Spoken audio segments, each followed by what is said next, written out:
Japanese employment system, alongside its government, has collapsed. Students see no benefit in going to school and getting a degree, which causes the number of high school dropouts to skyrocket. Most dropouts indulge in one or the other criminal activities. Adults lose trust in youngsters since most of them have turned into criminals. In times of emergency, the only way to save society is by eliminating the high schoolers before they get a chance to ruin the country altogether. In a desperate attempt, the government passes a reform act called the Battle Royale. According to the act, every year, a class of high school students are put against each other in a fight to the death. This way, only one out of hundreds of students survives, which further benefits society. The movie begins as a reporter frantically announces the return of a schoolgirl to mainland Japan. She has returned after winning a deadly game of Battle Royale. One might think that a teenage girl who was made to kill her friends for survival might have gone through hell, but when the camera zooms into her face, she stares at us with a sinister smile. Then, we're introduced to the protagonist of the film, Shuya. He is a kid in middle school, traumatized by his mother's abandonment and his father's death. Because of personal problems, he hardly ever attends school. His friend Noriko, however, is a kind and polite girl. She goes to the class and is the only one present. Because of the students' bad behavior, their teacher Kitano has been distressed lately. As he is leaving the class, a student stabs him in the leg, just for the fun of it. After recovering from the injury, Kitano resigns from his post and never looks back at the students again. 1 year after the incident, Shuya and Noriko are in high school. Their class is going on an educational trip. Everything goes well for the first half of the ride. A few hours later, Shuya wakes up to see that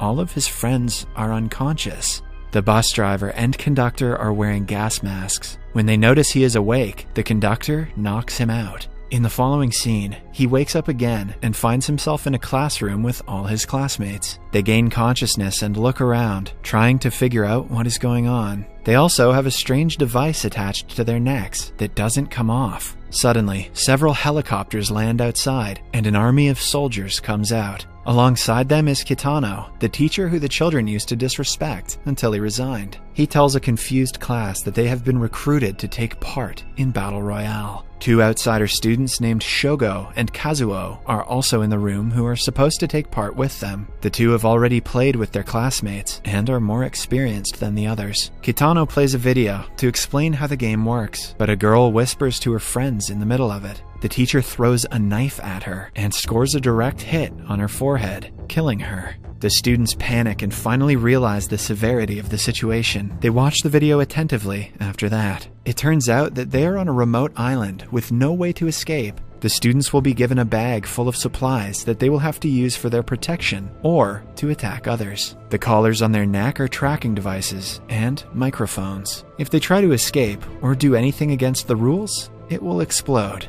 A guy panics and refuses to listen to the presentation. Because of the disruption, Kitano presses a button that causes an explosion, resulting in the student's death. If more than one student is left by the end of 3 days, all their collars will explode, leaving no winner. The thought of dying brutally like their friend scares everyone and motivates them to play the game. Following that, the soldiers bring them a supply bag that contains the same 4 survival products, but the weapons on all of them are different. They hand them the bags one after another before sending them outside. The newcomers, Shogo and Kazuo, are also given a random bag, but Shogo insists that he get a new one because his is too light. The 2 are ready to kill anyone to become the winners, having already killed people they were close to. Shuya finally gets his head in the game and rushes outside with his bag. Suddenly, one of his classmates who had run out earlier emerges from the forest. When she gets closer, Shuya notices the arrow sticking out of her throat. It is clear that people have already started killing each other.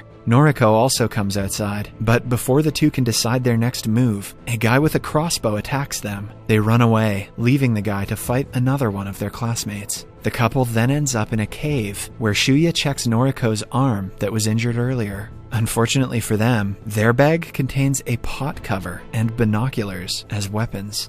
Somewhere else, a group of students surrounds Kazuo, trying to intimidate him. They believe that since he is an outsider, they should kill him first. But a guy makes the mistake of approaching Kazuo with a gun. In an instant, he gets hold of the gun and manages to defeat the entire group without breaking a sweat. Then, he takes their weapons and makes his way to beat the others. The pressure of fighting for survival is too much for some students to take. Many of them commit the unthinkable.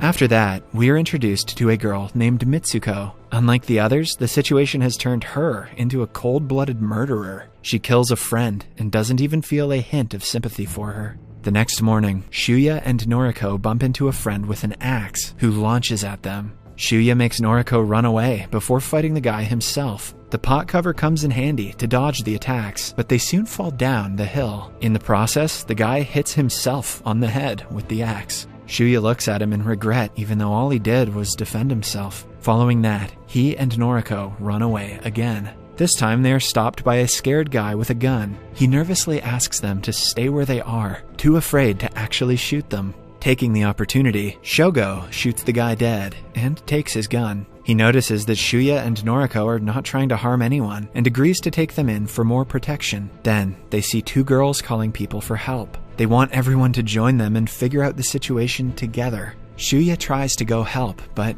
Shogo stops him, knowing that someone else might have heard them. Hence, the zone is not safe. He is proven correct when Kazuo appears and kills the girls by showering them with bullets. He makes sure to put the horn in their mouths for the last shot, so everyone would hear the scream and know who to stay away from. In the following scene, Mitsuko enters a small warehouse to rest, but sees a girl inside. She points her gun at Mitsuko, knowing that she is not one of the good ones. Mitsuko gets on her knees, begging for her life, but she slyly tases her before shooting her dead. In the meantime, a group of guys is fixing a laptop. They plan to hack the callers and escape the island together. At night, Shogo, Shuya, and Noriko stay at a tiny warehouse. Shogo reveals that when he played the game before, he was with his friend. The two were the only survivors, but one of them had to die for the other to survive. His friend pretended to betray him and shot his leg so that Shogo would kill her. Her plan worked, but Shogo has never regretted something more in his life. Since she died for him, he vowed to play again and find a way to escape. Suddenly,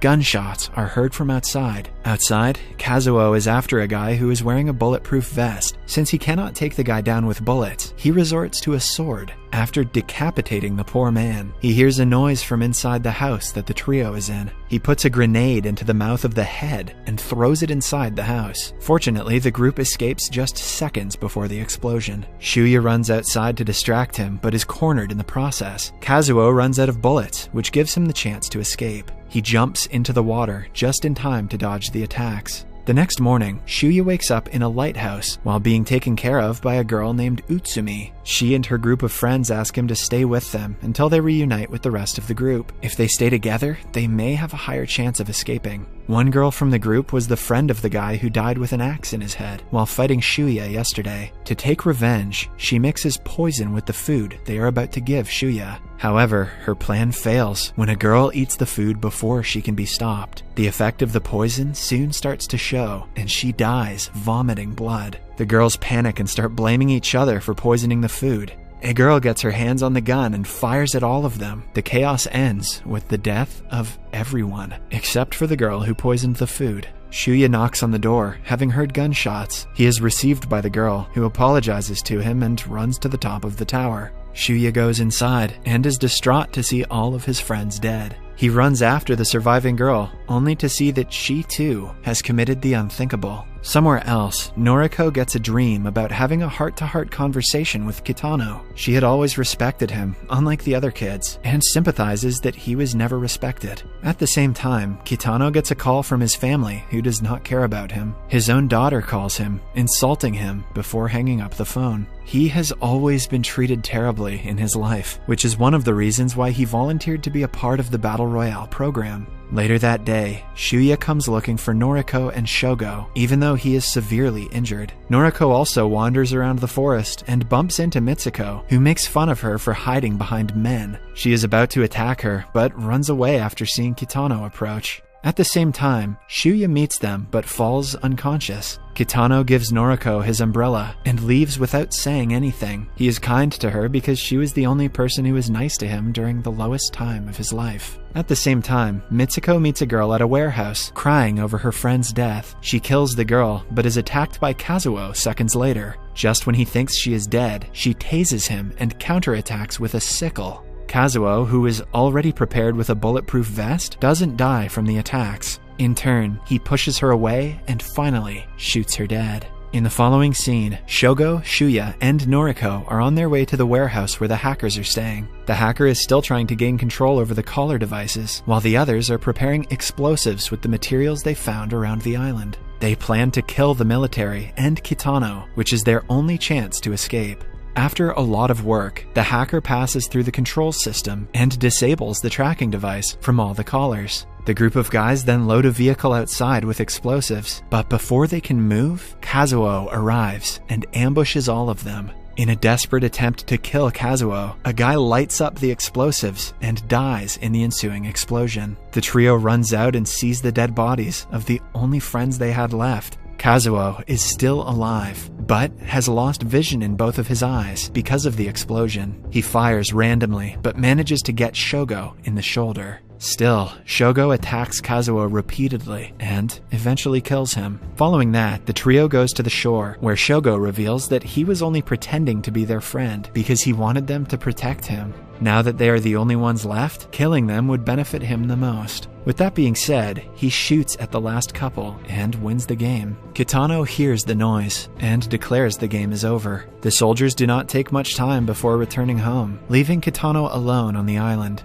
The next morning, Shogo finds him exercising. They go inside, where Kitano finds out that Shogo's collar is disabled. Shuya and Noriko come inside, pointing a gun at Kitano and revealing that they are still alive. However, to their surprise, Kitano already seems to know that. He shows them a picture he painted of the battle, where Noriko is the sole survivor because she is his favorite student. He points a gun at them, but is shot dead before he does any harm. As he dies, Kitano reveals that his gun was fake and he didn't want to live anymore. Following that, the survivors take a boat to mainland Japan, but since Shogo has lost a lot of blood from the injury, he passes away on the way. In the last scene, Shuya and Noriko are seen walking around a city, determined to lead a happy life.